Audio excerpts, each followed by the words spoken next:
किन्नर माँ ने 150 से 200 बेटियों का पालन पोषण किया। अपने दम पर उन्हें पढ़ाया लिखाया और उन बेटियों में से करीबन 100 बेटियों के करीब उन सभी बेटियों को नौकरी दिलाई। और दोस्तों, आज इस किन्नर माँ की सभी बेटियां सक्षम हैं और अपने अपने पतियों के साथ खुश हैं। अब आप लोग ताज्जुब कर रहे होंगे कि एक किन्नर माँ कैसे बन सकती है। इस कहानी में एक किन्नर माँ बनी है और 200 बेटियों का पालन पोषण किया है।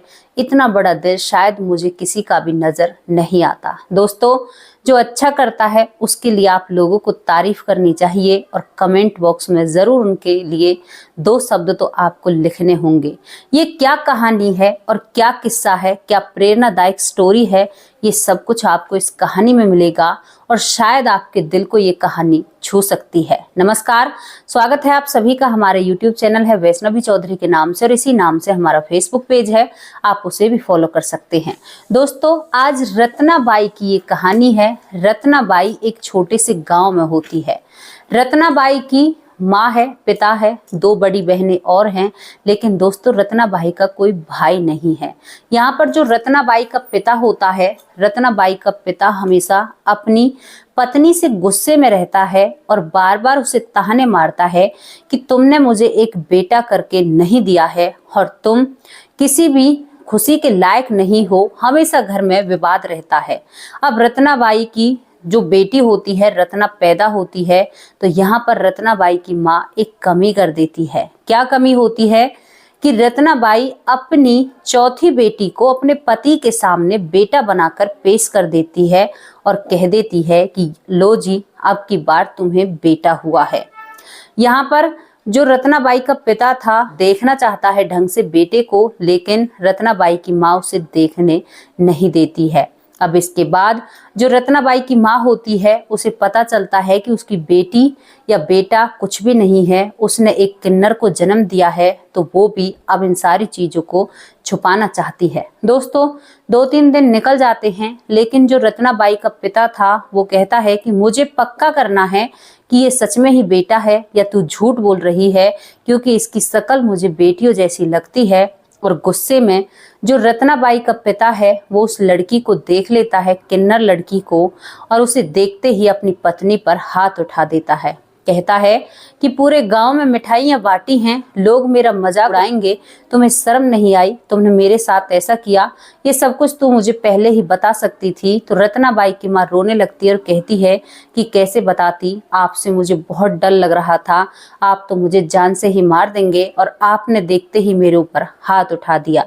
अब यहाँ पर जो रत्नाबाई का पिता होता है वो भी चुप पड़ जाता है, क्योंकि अभी 4 या 5 दिन पहले उसके पिता ने पूरे गांव में मिठाई बांटी थी, और अगर वो ये बताएगा कि ना ही तो मेरी बेटी हुई है ना ही बेटा हुआ है, मेरे पास तो एक किन्नर है, तो ये समाज क्या कहेगा, लोग मुझ पर हंसेंगे।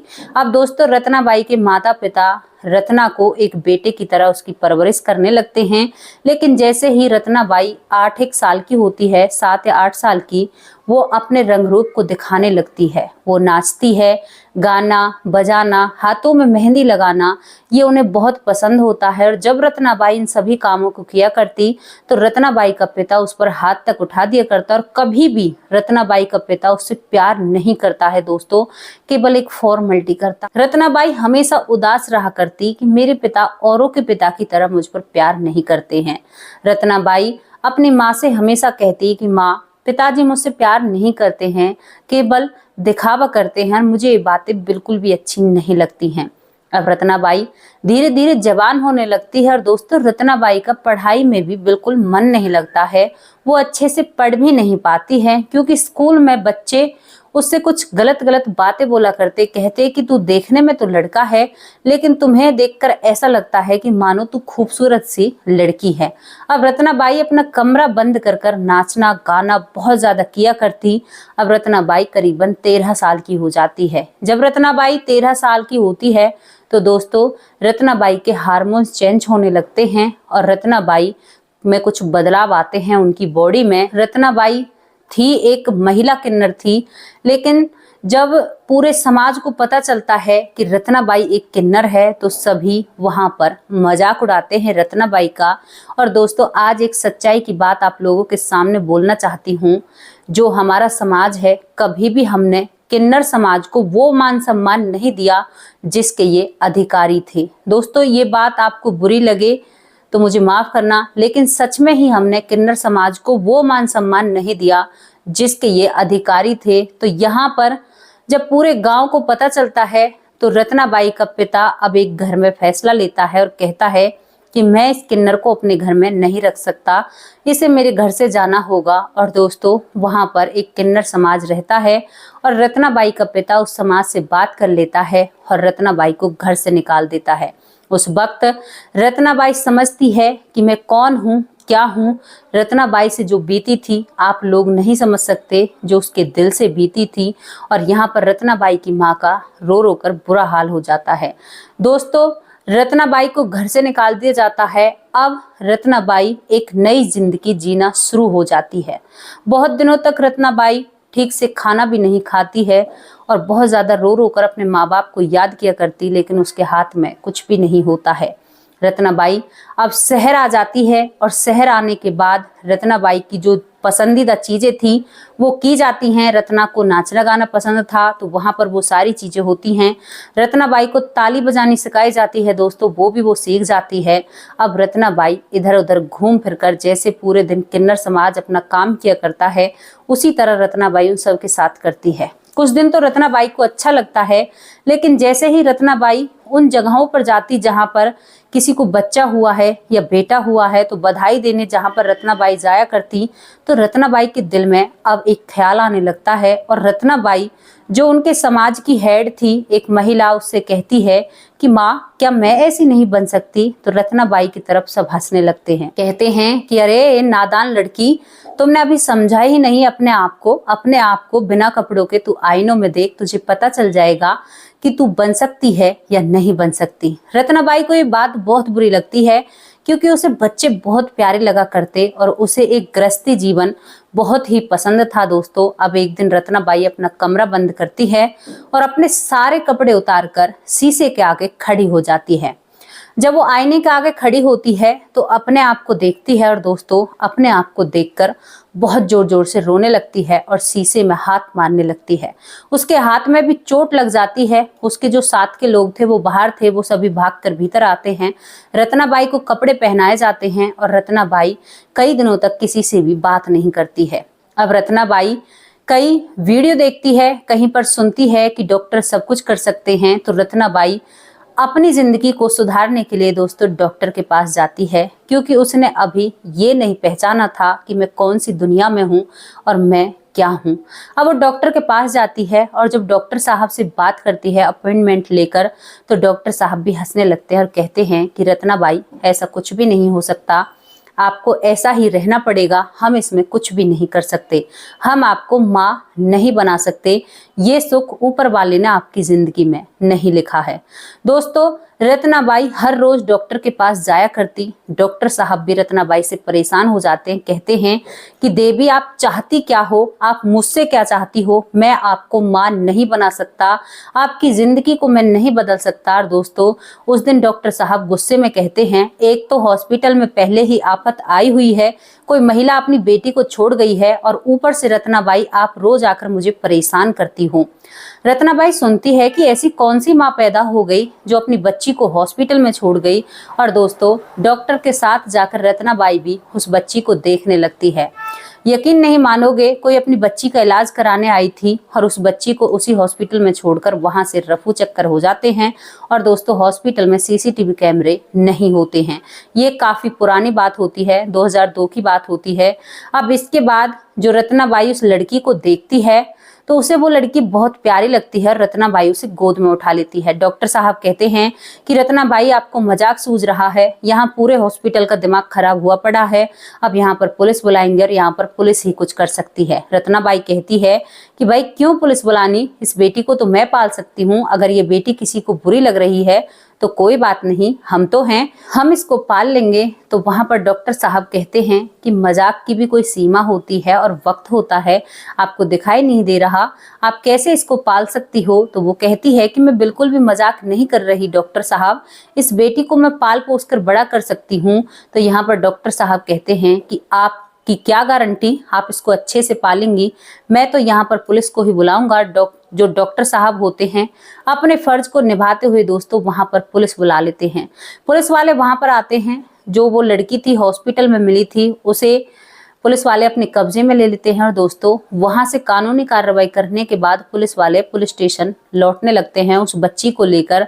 अब यहाँ पर रत्नाबाई उस पुलिस वाले भैया के पीछे पीछे चलने लगती है। अब काफी देर पुलिस वाले देखते हैं, जब पुलिस अपनी गाड़ी तक पहुंच जाती है तो वो पुलिस वाला घूमकर कहता है कि अरे भाई आप कौन हो और मेरे पीछे क्यों चल रही हो। तो वो कहती है कि साहब मैं रत्नाबाई हूँ। तो यहाँ पर पुलिस वाले कहते हैं कि हमें क्या लेना, तुम रत्नाबाई हो या कहीं की भी बाई हो, हमारा क्या मतलब है और तुम हमारे पीछे पीछे ऐसा पीछा क्यों कर रही हो। तो रत्नाबाई पुलिस वाले के सामने हाथ जोड़ने लगती है और कहती है कि बाबूजी मुझे ये बेटी चाहिए, मैं इसकी माँ बनना चाहती हूँ। तो यहाँ पर पुलिस वाले कहते हैं कि चलो तुम्हें माँ बनना है तो थाने चलो, वहां पर कुछ कानूनी कार्रवाई होगी, वहां पर हम तुम्हें बताएंगे कि तुम माँ बन सकती हो या नहीं बन सकती। और दोस्तों रत्नाबाई उसी गाड़ी में बैठकर पुलिस स्टेशन पहुंच जाती है। वहां पर रत्नाबाई जब पहुंचती है तो रत्नाबाई को पूछा जाता है कि आप कौन हो, क्योंकि दोस्तों जो रत्नाबाई थी देखने में नहीं लगती थी कि ये किन्नर है, देखने में वह हूबहू एक महिला ही नजर आती थी, कोई भी उन्हें पहचान नहीं सकता कि ये एक किन्नर हैं। अब पुलिस वाले कहते हैं कि आपके पति कहाँ पर हैं, क्योंकि रत्नाबाई अपनी मांग भरा करती थी, माथे पर बिंदिया लगाया करती, चौड़ी सी बिंदिया। तो यहाँ पर वो कह देती है कि अरे साहब मेरा कोई पति नहीं है, मैं तो एक किन्नर समाज से आती हूँ और मैं एक किन्नर हूँ। अब पुलिस वाले कहते हैं कि नहीं ऐसा नहीं हो सकता, एक किन्नर एक बच्ची को नहीं ले सकता, ये बच्ची किन्नर नहीं है, इसे हम अनाथ आश्रम में भेजेंगे। अब रत्नाबाई बड़ी चिंता में आ जाती है और जिस बड़े किन्नर के यहाँ पर जो उनकी माँ किन्नर माँ थी, जहाँ पर वो सभी ग्रुप बनाकर रहते थे, उनका शायद बहुत ज्यादा नाम था उस इलाके में। तो रत्नाबाई उन्हें फोन कर कर बुलाती है। अब फोन करने पर वो आ जाते हैं और जो माँ होती है वो कहती है कि तुम यहाँ पर क्या कर रही हो रत्नाबाई। तो वो किन्नर माँ के सामने हाथ जोड़कर खड़ी हो जाती है और कहती है रत्नाबाई कि माँ मैं आपसे एक चीज मांगना चाहती हूँ। तो वो कहती है कि हाँ बता, मुझे ये बेटी दिला दो, इसका क्या कैसे ये मेरे पास आएगी और मुझे ये कैसे मिलेगी। तो पुलिस वाले भी हैरान हो जाते हैं कि कानून से बढ़कर क्या कोई माँ हो सकती है।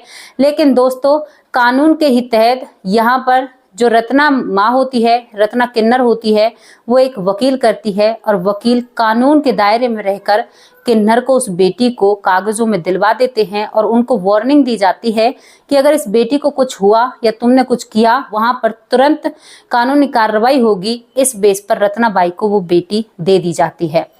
दोस्तों रत्नाबाई उस बेटी को लेकर वहां पर जाती है जहां पर किन्नर समाज रहता है, लेकिन दरवाजे पर ही किन्नर माँ खड़ी होती है जो उसकी हेड होती है। वो कहती है कि रत्नाबाई तू अब हमारे साथ नहीं रह सकती, मैंने तुमसे थाने में भी मना किया था कि तू इस बेटी को नहीं ले सकती, लेकिन तुमने मेरी बात नहीं मानी है और आज से तू हमारे ग्रुप से दूर हो चुकी है, आइंदा इस इलाके में भी हमें नजर मत आना। ये बात सुनकर रत्नाबाई बहुत दुखी और परेशान हो जाती है, लेकिन जब उस छोटी सी बच्ची की मुस्कान देखती है तो रत्नाबाई सारी चीजें भूलकर दोस्तों अपना ठिकाना जो उसकी सर की छत थी वो भी छोड़ देती है और एक अपना नया इलाका चुनती है और वहां पर अपने तरीके से काम करती है।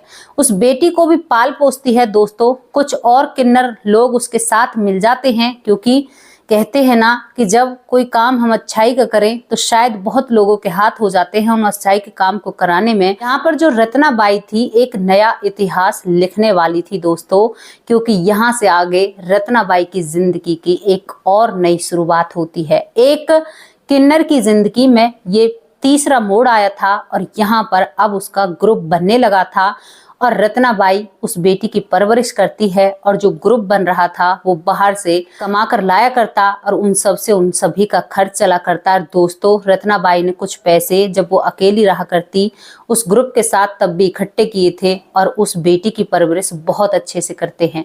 आप यकीन नहीं मानोगे, उस बेटी को आज रत्नाबाई ने विदेश पढ़ने के लिए भेज रखा है और करीबन 199 उस लड़की से अलग 199 और बेटियां हैं जिनको शायद इसी तरह रत्नाबाई ने लिया है और आज रत्नाबाई उनका पालन पोषण कर रही है। उनमें से एक बेटी टीचर भी बन चुकी है दोस्तों, और कई बेटियों को नौकरियों पर लगाया है, कोई कंपनी में जॉब करती है और वो हर लड़की की शादी कर रही है। जिस हिसाब से लड़कियां बड़ी हो रही हैं और सभी का बहुत अच्छे से ख्याल रखा जाता है। और दोस्तों वहां पर आसपास जो रत्नाबाई है उसके नाम की मिसालें दी जाती हैं और कहते हैं कि जिंदगी हो तो रत्नाबाई जैसी, जिसने इतने संघर्ष के बाद भी 200 लड़कियों का जीवन संवार दिया। और इतने अच्छे से रत्नाबाई ने उन लड़कियों का जीवन संवारा है कि आप यकीन नहीं कर सकते। जब उसकी सारी बेटियां इकट्ठा होती हैं ना, क्योंकि रत्नाबाई ने सभी बेटियों को इधर उधर पढ़ने के लिए भेज रखा है और सभी को वो मान सम्मान दिला रखा है दोस्तों जो उन लड़कियों के माँ बाप को उन्हें दिलाना चाहिए था। कुछ बेटियों को उसने शादी भी की है, जो बेटी कम पढ़ लिख कर शादी की हैं उन बेटियों को भी रत्नाबाई तीज त्योहार अपने घर बुलाती है और हर तरीके से उनका त्योहार मनाती है। दोस्तों इनमें 5 से 6 मुस्लिम लड़कियां हैं जिनका रत्नाबाई को धर्म पता है, तो रत्नाबाई उनके धर्म के हिसाब से उन लड़कियों की परवरिश कर रही है। तो क्या हो सकता है उनकी तरह किसी का दिल बड़ा? क्या हो सकती है कोई माँ ऐसी जो इतना कुछ कर सके? दोस्तों कहते हैं ना कि अपने लिए तो सब जीते हैं, अगर कोई दूसरों के लिए जिए ना तो वो व्यक्ति भगवान से भी बढ़कर हो जाता है। तो क्यों ना हम सभी मिलकर रत्नाबाई को एक सल्यूट या उनकी कुछ तारीफ में 2 शब्द तो कहने बनते हैं। अगर अब भी आपने किसी की तारीफ भी नहीं की तो शायद मैं तो आपसे कुछ कह ही नहीं सकती। दोस्तों कहते हैं ना कि हमसे होता नहीं है लेकिन हम किसी को सपोर्ट जरूर कर सकते हैं। एक अच्छे इंसान की अच्छाई को बाहर निकाल कर लाएं तो किसी को भी शायद इस कहानी से थोड़ी बहुत भी प्रेरणा मिले। तो सभी के साथ अच्छा कीजिए और बनिए रत्नाबाई जैसा, जिसने शायद उसे खुद का हक नहीं मिला था, आज वो 200 बेटियों का उनका हक दे रही है। तो कल फिर हाजिर होंगे किसी सच्ची और अच्छी स्टोरी के साथ। तब तक के लिए नमस्कार, जय हिंद, जय भारत, वंदे मातरम।